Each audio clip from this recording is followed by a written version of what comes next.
All right, lights, camera, action. Let's start. Right before Shabbos, we lost a tremendous chassid whose name was Rabbi Yaakov Shvei. He was the Rav in Crown Heights, and I had the privilege of meeting him many times. He was an extraordinary chassid, and my great-grandfather actually was his malamed. He was his teacher. And he told me many stories about my great-grandfather, Shel Nevler, and his experiences with him. One of the things he told me about my great-grandfather was that when he would say stories, he would repeat them again and again, but not just repeat the same story. While he was saying the story, he would say the same part of the story again and again to drive it home. So I won't do that to you tonight, don't worry. But just, I wanted to share something about Rabbi Shvei. I'm not sure if this story is connected with his studying under Rabbi Sol Nevler or a different Malamed, but the story was like this. He had two older brothers, and his mother wanted her children to have a Jewish education in Soviet Russia. And of course, that was incredibly challenging because it was forbidden to study Torah under the guidelines of the Soviet regime. But his mother managed to send away her oldest son to an underground yeshiva.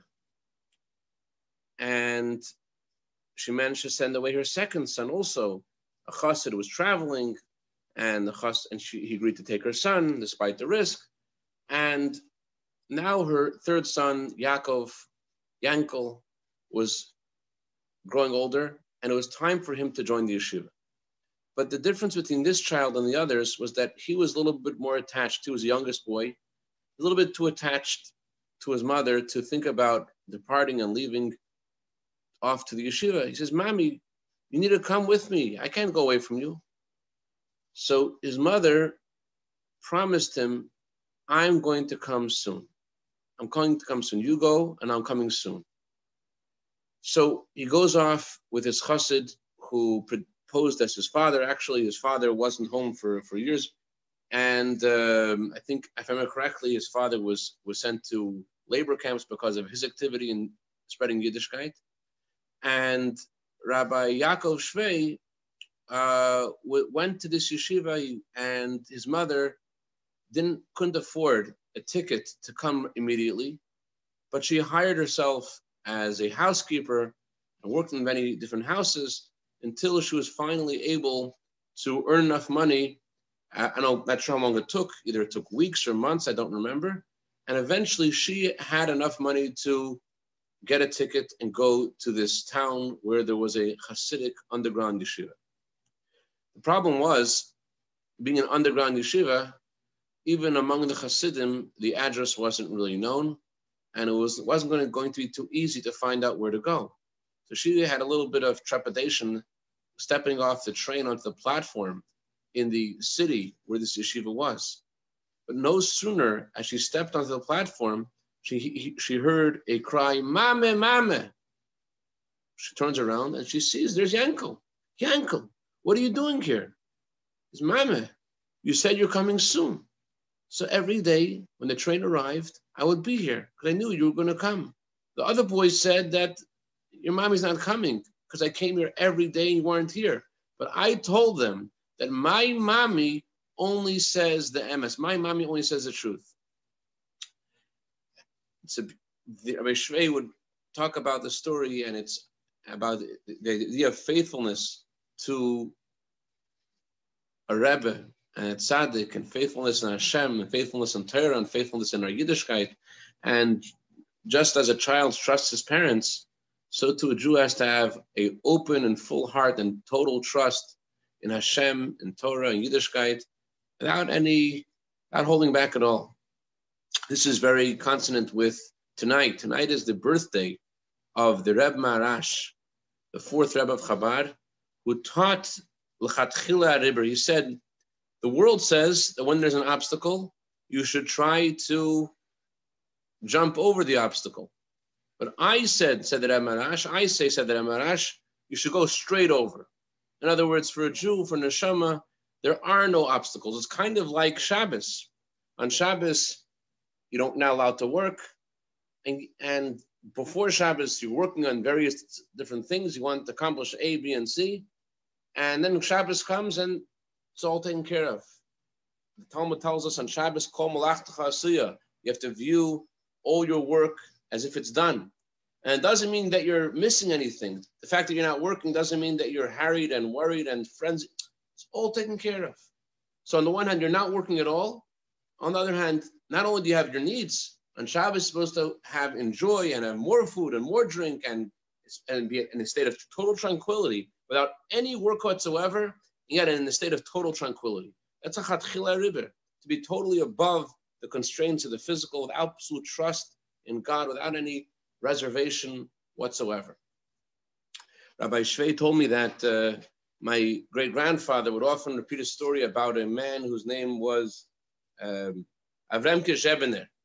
Avremke Zhebener was a chassid of the first Rebbe of Chabad, the Alter Rebbe.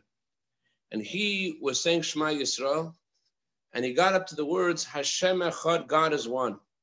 When he got up to the words, God is one, he fainted.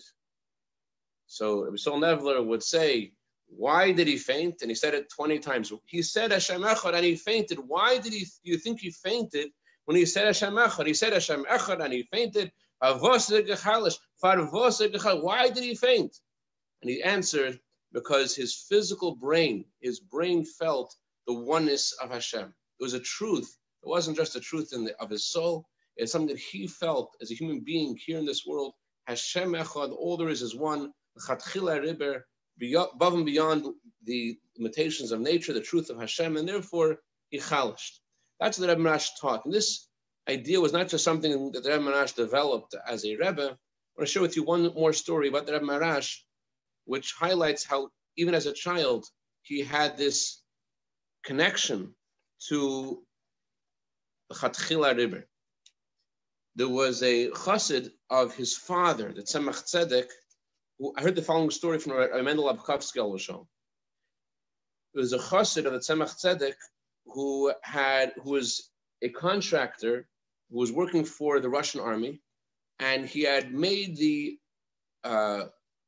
kitchen utensils for the Russian army. And what happened was that the government, the Russian army, accused him of making the pots with less than the amount of aluminum that was given. Meaning he had reserved some of the aluminum for himself and only used some of the aluminum for the pots, and he had stolen some of the aluminum, some of the metals. And this chassid came to the Tzemach Tzedek, the father of the Marash, to ask for a blessing. The Tzemach Tzedek at that time was not seeing anyone. There were certain times Tzemach Tzedek would not see anyone, and he had wanted this blessing, and he didn't know what to do. But he saw there's the Rebbe's child. So he went over there, Marash was a child, and then Marash said to him, listen, there is a chassan and kala, they're orphans, they're getting married today, and they don't have money for their wedding. Give money, help them with their wedding, and you'll be blessed. Okay, he gave money, he went off to Moscow to the court case. When he got to the court case, the prosecutor on the part of the army is explaining why this chassid is guilty of theft. And the defending attorney on his behalf is saying, well, he didn't steal it, he used all the metal. And the judge is getting very upset. The judge says, listen, there is no case over here. It's just a question of facts. We need to know if all the metal was used or not.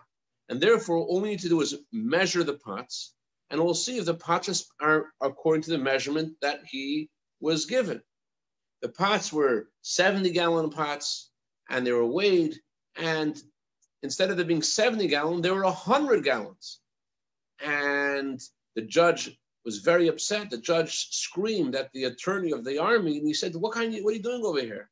Not only did this chassid not steal the metals, he must have contributed his own metal to produce these huge pots for the army. You should give him a raise. How dare you do this to him? So this was totally shocked, this chassid. I'm not sure if he was guilty of theft or not, but he definitely came away not just scot-free, but with a bonus. and he went back to the Lubavitch to go to the Tzemach Tzedek and to thank him for his son's blessing. He comes to Tzemach Tzedek, tells Tzemach Tzedek what happened, and the Tzemach Tzedek hears what happened. He calls in his son, the Rabbi Marash.